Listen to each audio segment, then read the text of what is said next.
Assalamualaikum everyone. Welcome back to my channel Mariam's Cooking. আজকে share করব দেশি হাঁসের মাংস ভুনা। আর এই হাঁসের মাংস ভুনাটা এতটাই টেস্টি, যারা কখনো হাঁসের মাংস ট্রাই করে নাই তারাও খেতে পারবেন এই হাঁসের মাংসের মজাদার ভুনা। তো এই রেসিপিটি আমরা গ্রামের বাড়িতে ইজি ছুটিতে এসেছিলাম, সেখান থেকে করা হয়েছে। আর এটা আমাদের নিজেদের হাঁস। তো আশা করছি এই রেসিপিটি সবার কাছে অনেক ভালো লাগবে। আর আমার চ্যানেলে যারা এখনও নতুন তারা চ্যানেলটাকে সাবস্ক্রাইব করে পাশে থাকেন। সকালবেলায় হাঁসের খোপ থেকে হাঁস ধরা হচ্ছে। এই হাঁসের মালিক হচ্ছে আমার আম্মায়। তো আমার আম্মা ধরে নিচ্ছে আর আমার মেয়েও আছে সাথে। তো মুরগি খোপ থেকে তারা ধরতে পারে নাই, পরে হাঁসের খাবার দিয়ে, বা হাঁস আর মুরগি একসাথে থাকে, হাঁসের খাবার দিয়ে ধরেছে। এখন জবাই করে নিচ্ছি। আমরা সরাসরি পুকুর পাড়ে এসে হাঁস জবাই করে নিচ্ছি। জবাই করার সময় আমি একটু পুকুরের ওয়েদারটা দেখাচ্ছি। দেখুন কত সুন্দর সকালবেলা ওয়েদার। আর এই যে হাঁসের সহপাঠীরা আছে তারা আবার হাঁসকে দেখে অনেক দুঃখ প্রকাশ করছে, দেখাদেখি করছে, তো সেটাও একটাকে দেখাচ্ছি। তো হাঁস জবাই হয়ে গেছে, এখন চলে আসতেছি আমরা সরাসরি বাসায়। তো বাসায় এসে আমরা এই হাঁসের মাংসটি ভুনা করব। আর এই হাঁসের যে পুরো প্রস্তুতি আছে সেটাই আজকে শেয়ার করব। তো হাঁস জবাই করার পর আম্মা এর ভিতরে যে নাড়িভুড়ি বা কলিজা রয়েছে সেটা বের করে নিচ্ছে। তো যারা নতুন তাদের জন্য আমি এই কাজটা একটু দেখাচ্ছি। তো কলিজা আর ঘিলাটা নাকি বের করে নিতে হয় হাঁসের মাংসে গরম পানি দেওয়ার সময়। তো সেটাই আমি দেখাচ্ছি। তো আম্মাই সব কিছু করে দেবে, কাটাকুটি যা আছে, আমি শুধু রান্নাটা করব। তো দুজনে মিলে আজকে এই রেসিপিটা দেখাচ্ছি। তো গিলাটা পরিষ্কার করে আর যে নাড়ি বুড়ি রয়েছে সেটা ফেলে দিচ্ছে। তারপরে এটাকে গরম পানি দিবে, গরম পানি দিয়েছে। আর এই হাঁসটা তুলনামূলক একটু বয়স্ক, তাই এটা পরিষ্কার করতে অনেক ইজি হবে। কিন্তু যে হাঁসটার 5 থেকে 6 মাস, সেই হাঁসটা তুলনামূলক অনেক বড় হয়ে থাকে, কিন্তু ওইটা পরিষ্কার করতে অনেক কষ্ট। দেখুন কাটা হয়ে গেছে আর এটা অনেক ইজিভাবে পরিষ্কার হয়ে গেছে। তো একটু তুলনামূলক ছোটো পিস করে নিয়েছে। তা আম্মা কেটে দিয়েছে, আমি এখন ধুয়ে নিচ্ছি। ধুয়ে থেকে নিলাম। তারপর রান্না করার জন্য চুলায় চলে আসছি। চুলায় একটি কড়াই বসিয়ে দিয়ে তার মধ্যে দিয়ে দিচ্ছি 1/2 কাপ পরিমাণ তেল। তো এই রান্নাটা আমাদের গ্রামের বাড়িতে, আমাদের বাড়িতে করে নিচ্ছি। ঈদের ছুটিতে আমরা যখন আসছি এই রান্নাটা করে নিচ্ছি। এখন দিয়ে দিলাম 1 কাপ পরিমাণ পেঁয়াজ কুচি। পেঁয়াজ কুচিগুলো নেড়ে চেড়ে দিয়ে দিচ্ছি 2টি তেজপাতা মাঝখান দিয়ে ছিঁড়ে। তারপর দিয়ে দিচ্ছি গরম মশলা, দারুচিনি 4 থেকে 5টি, লবঙ্গ 4-5টি, তারপরে এলাচ 4 থেকে 5টি, তারপর দিয়ে দিচ্ছি গোলমরিচ 7-8টি। এখন নেড়ে চেড়ে পেঁয়াজ কুচিগুলো ব্রাউন কালার করে নিচ্ছি। পেঁয়াজ কুচিগুলো ব্রাউন কালার হয়ে গেছে। এখন মশলা কষানোর জন্য দিয়ে দিচ্ছি 1/2 কাপ পানি। তারপর দিয়ে দিচ্ছি হলুদের গুঁড়া 1 চা চামচ, লাল মরিচের গুঁড়া 1 চা চামচ। এখন নেড়ে চেড়ে তারপর দিয়ে দিচ্ছি আদা আর রসুন একসাথে পেস্ট করা 2 টেবিল চামচ। তো আদা রসুন আলাদা আলাদা থাকলে 1 টেবিল চামচ করে দিবেন। তারপরে দিয়ে দিচ্ছি পেঁয়াজ কুচি ডিপ ফ্রিজে ছিল, তো আমি যদি বাসায় হতাম সেটা হচ্ছে ব্লেন্ড করে দিতাম। তো ডিপ ফ্রিজে যেহেতু আমার রেখে দিয়েছিল তাই আমি আর ব্লেন্ড করি নাই, এটাই দিয়েছি। কষানোর সময় একটু সময় নিয়ে কষিয়ে নিলেই হবে। তারপর দিয়েছি গরম মশলার গুঁড়া 1 চা চামচ।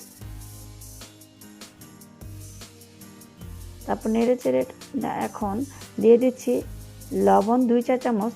লবণটা আপনাদের স্বাদ মতোই দিবেন। এখন নেড়ে চেড়ে মশলাগুলো ভালো করে কষিয়ে নিচ্ছি। যেহেতু আস্ত পেঁয়াজ কুচি দেওয়া আছে, তো সেটাকে একটু সময় নিয়ে কষিয়ে নিলেই হবে। তারপর ঢাকনা দিয়ে ঢেকে রেখে দিয়েছিলাম 1 থেকে 2 মিনিট, চুলার আঁচটি মিডিয়াম করে। দেখুন মশলাটা একটু সময় নিয়ে কষিয়ে নিব। দেখুন মশলার উপর থেকে যখন তেল বেশি আসবে তখন মনে করতে হবে যে মশলা কষানোটা পারফেক্ট হয়েছে। এখন দিয়ে দিচ্ছি হাঁসের মাংসগুলো। তো হাঁসের মাংস রান্নার সময় বা যে কোনো মাংস রান্নার সময় এটাতে থাকা যে কলিজাটা রয়েছে সেটা সরিয়ে নিতে হবে। এতে করে আপনার কলিজাটা কোনো রকম ভেঙে যাবে না, আর কালারটাও সুন্দর হবে। কারণ কলিজা গলে হাঁসের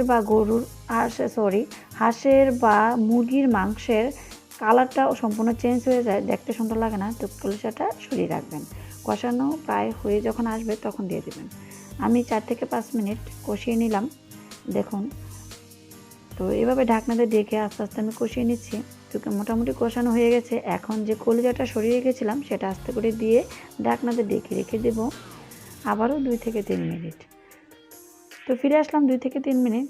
তো কলিজাটা দেওয়ার পরে নাড়ানাড়ি করব না, ঢাকনাতে ঢেকে রেখে দেবো, এতে করে কলিজাটা শক্ত হয়ে যাবে আর কোনোরকম ভেঙে যাবে না। তো ভালো করে কষিয়ে নিয়েছি, দেখুন কত সুন্দর হয়েছে। তো কষানোটা যদি ভালো হয় হাঁসেতে কোনো রকম গন্ধ আসবে না আর এটা খেতেও খুবই টেস্টি হবে। তো কষানোর সময়টা একটু সময় নিয়ে আস্তে আস্তে সুন্দর করে কষিয়ে নেবেন। এখন দিয়ে দিচ্ছি চুলার অন্য পাশে আমি গরম পানি করে রেখেছিলাম সেখান থেকে। তো হাঁসটা যেহেতু একটু বয়স্ক তাই তুলনামূলক একটু পানিটাও বেশি লাগবে সিদ্ধ হতে। তো আপনাদের হাঁস অনুযায়ী ওইভাবে পানি দিবেন। আমি ঢাকনাতে ডেকে রেখে দিয়েছিলাম 20 থেকে 25 মিনিট মিডিয়াম আঁচে, কারণ সিদ্ধ হওয়ার জন্য রেখে দিয়েছিলাম। যখন প্রায় হাঁসের মাংস সিদ্ধ হয়ে যাবে তখন দিয়ে দিব রাঁধুনি গরম মশলার গুঁড়া। তো আপনারা চাইলে বাসায় তৈরি গরম মশলায় গুঁড়ো দিতে পারেন। তো আমার হাতের কাছে রাঁধুনি গরম মশলা ছিল বিধে দিয়ে দিচ্ছি 1 চা চামচ। এখন নেড়ে চেড়ে আবারও ঢাকনা দিয়ে ঢেকে রেখে দিব, কারণ চুলার আঁচটি মিডিয়াম করে রেখে দেব চুলা, যাতে করে মাংসটা সুন্দরভাবে সিদ্ধ হয় আরও ভালো করে। তো এটা বয়স্ক হাঁস। এখন ঢাকনা দিয়ে ঢেকে অপেক্ষা করব আবারও 4 থেকে 5 মিনিট।